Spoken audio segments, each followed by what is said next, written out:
Hello, we're gonna go ahead and take a look at the Granddaddy's Turn, A Journey to the Ballot Box. So this is the selection we had for this week. It's on page 65 in your books. We're gonna be looking at something called Author's Craft. And I'm just gonna focus on these two page numbers, 66 and 67. Now, Author's Craft has to do with how the author is writing to communicate to the reader what he may want you to visualize. That means those mental images in your head. Now, we know that the author gives us pictures, illustrations right here for us to look at, to use. But he also uses his own words to help you get that mental image inside your head. So now, I already found really interesting in the first two pages how he goes ahead and uses author's craft within the first couple of pages. Now I'm just going to read out loud right here. We're on 66. And it has a good image of, the grandpa working in the background. You see the grandson kind of just observing him, looking around. And it starts off like this. Where we lived, it didn't need an alarm clock.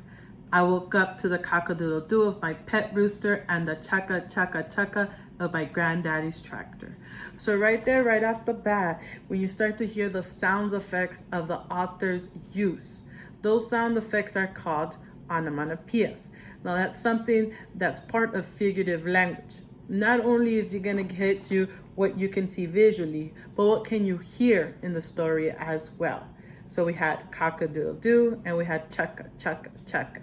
So he's giving you that sensory images, languages, everything for you to hear and see. It says, "Hurry up, boy," he would shout. "I'm coming, Granddaddy."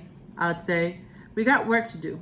My granddaddy would say, "Hard work will keep you out of trouble." I guess he figured I was going to get in a whole passel of trouble because he sure gave me lots of chores. We fed the animals, we milked the cows, and we worked in the fields. My granddaddy was a big, strong man who always said he didn't take nothing off nobody. So right there you can see that they're describing us the point of view of the grandson, how he sees his grandfather. He sees him as big. He sees him as a strong man who always worked hard. So they're giving us a good image of this granddaddy character being someone big and strong to his grandson. He couldn't do anything: plow fields, chop wood, dig fence posts, all without breaking a sweat. Not me. Sometimes when I did my chores, I made so much sweat, it was like I was raining. Now I'm gonna pause right there. Now in that part right here, on paragraph 9, that's the part where we're gonna really look at author's craft, right here. Now that is something where he's describing his grandfather doing all this tremendous amount of work without breaking a sweat. But him as a child, he's like, I don't know how he's doing it because me, I am sweating. My granddaddy is strong and big and everything. And you can tell his granddaddy is working hard. He has a face of determination right there. Now, when we're looking at author's craft, the little boy said this: I made so much sweat, it was like I was raining. Now this is what you would call figurative language. He doesn't mean his body was producing raindrops. No, his body was not producing raindrops, but he was giving you a figurative language for you to kind of get that image. Hey, I'm doing my chores, but I'm not like my granddaddy, making it look easy. For me, it's hard, it's difficult. So when we have that figurative language, there is certain names for it, like the sound effects. We call those onomatopoeias. Now, because he used the word like and he compared it to something, we have a simile, okay? A simile can use like, or it can use the word as. You're comparing two things, one with the other. Now, similes can look like this, okay? Now it says, Your smile is bright like the sun. Your smile is bright like the sun. So we're not just talking about a smile as someone just making. No, I mean, when you say bright as the sun, that means whoever he's looking at, their smile looks so radiant, so big, so bright that it's making, this radiance towards him. So that's where you see a difference in just writing a sentence. Oh, you have a beautiful smile, or that's a nice smile, or that's a big smile, compared to something saying your smile is as bright like the sun. That's the type of reading that converts into your writing. So not only are you reading things like this, but this is where you're going to start pushing yourself to writing with figurative language as well.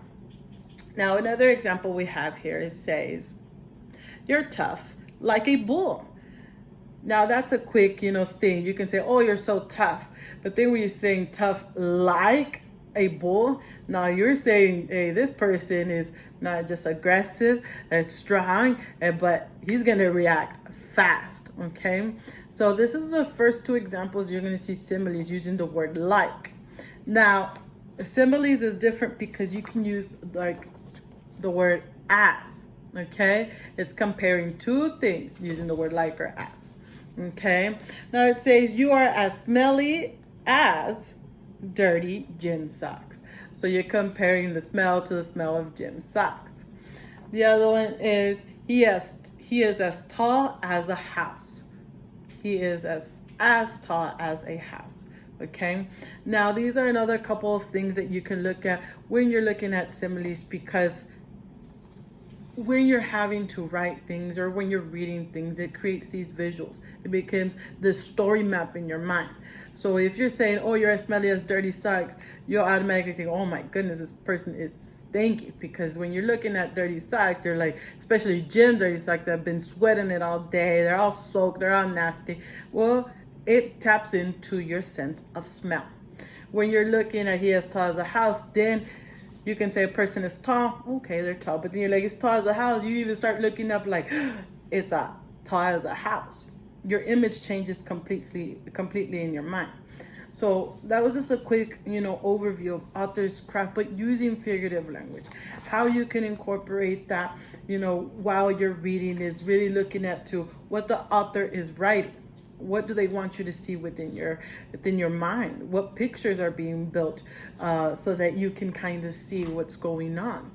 Now, yes, they provide us illustrations, but there's like in-betweens, there's blanks. This is not everything in this one picture that's going on in that one page. So looking very deeply into similes like this, I made so much sweat. It was like I was raining. So you really see that, no, this kid wasn't just sweating, but so much that his body was probably drenched in sweat. So this was a good intro onto the story, and the story has a lot of author's crafts, a lot of ways for you to build up images. I know it comes to the end with the ballot box where he remembers his grandfather and things like that. But it kind of helps you build that picture that we need to kind of have that ongoing storyline within your head so that you can continue seeing a full picture within your mind of this entire story. So I hope you enjoyed, a quick little lesson on figurative language using the text that you should be reading during this week.